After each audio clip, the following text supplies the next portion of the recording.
तो hello everyone, अब हम 5वां अध्याय शुरू करते हो। इसको आप ध्यान से कम मतलब अगर आपको पूजा पाठ का मतलब बहुत कम समय भी मिलता है तो थोड़ी सी कथा ही सुन लिया करिए। जैसे पढ़ने का टाइम नहीं मिलता है तो मैं पढ़ रही हूँ तो आप सुन सकते हैं।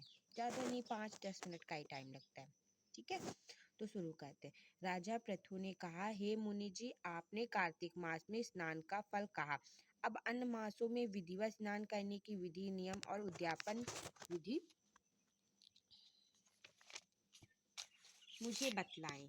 देवर्षि नारद बोले, हे राजन, आप भगवान विष्णु के अंश से उत्पन्न हुए हैं, अतः यह बात आपको मालूम ही है। फिर भी मैं आपको यथोचित विधान बतलाता हूँ, ध्यान से सुनिए। अश्विन मास में शुक्ल पक्ष की एकादशी से कार्तिक के व्रत करने चाहिए। कब से हमें कार्तिक के व्रत करना चाहिए?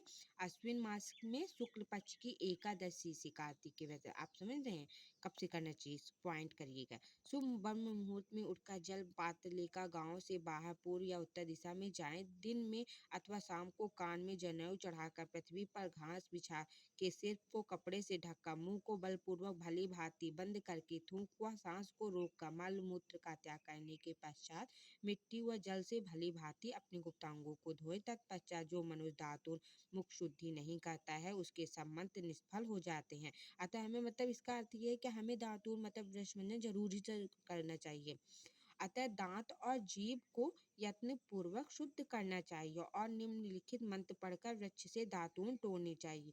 हे बृहस्पति, तुम आयु, कीर्ति, तेज, प्रज्ञा, पशु संपत्ति, महाज्ञान, बुद्धि, विद्या हमको प्रदान करो। यह मंत्र पढ़कर दूध वाले वृक्ष पर से 12 अंगुल की दातून तोड़कर करें।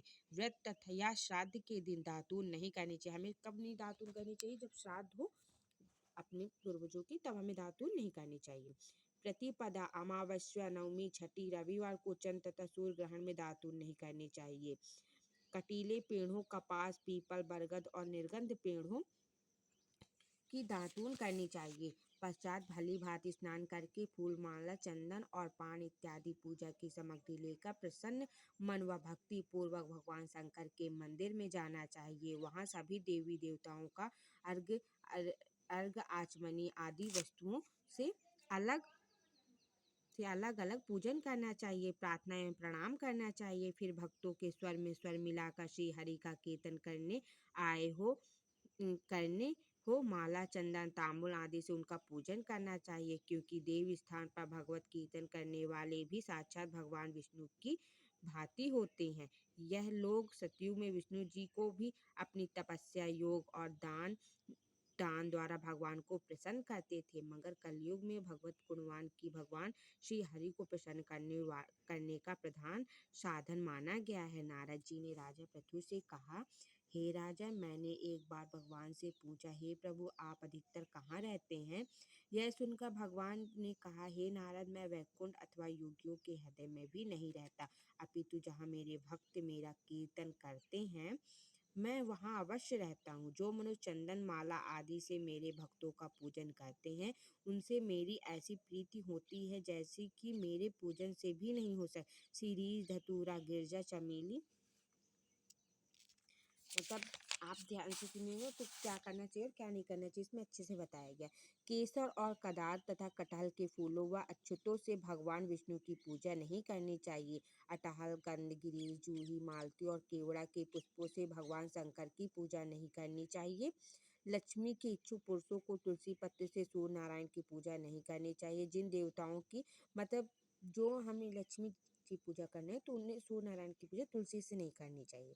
जिन देवताओं की पूजा में जो फूल निर्दिष्ट है उन्हीं से उनका पूजन करें। मतलब अगर शंकर जी को बेलपत्री लगता है तो शंकर जी को ही बस चढ़ाएं और देवताओं को नहीं, इसमें ये ऐसा बोला गया है।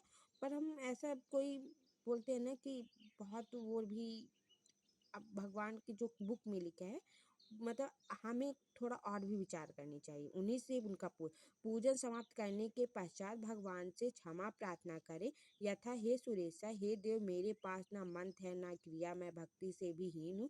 जो कुछ भी पूजा मैंने आपकी की उसे पूर्ण कर। अब हमें पास जो भी है, हमें बहुत कुछ नहीं सोचना है कि हमें क्या चढ़ाना है क्या नहीं चढ़ाना है, पर हमारे पास जो भी हो तो उसे मन से दिल से वही चढ़ाएं। और नहीं बोलते भगवान एक लोटे जल में भी प्रसन्न हो जाते हैं, तो हमें मन को शुद्ध रखना है और जो भी हमारे पास चीज़ें उपलब्ध हो तो वो तो हम चढ़ा ही सकते हैं, पर हमें मेन रूप से अपने मन को शुद्ध रखना चाहिए और सबसे बहुत अच्छे से रहना चाहिए।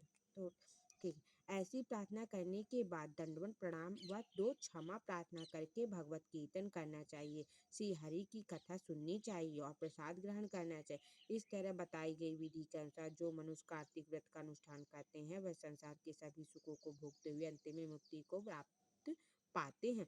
मतलब हमें कार्तिक का व्रत का जो अनुष्ठान है वो हमें ज़रूर करनी चाहिए। ये सब मासों में सबसे श्रेष्ठ मास है, तो इसीलिए इसकी कहानी सुनिए और समझिए और थोड़ा-सा अपने जीवन में भी उतारिए आप, क्योंकि इसमें बहुत सुकून मिलता है। धन्यवाद।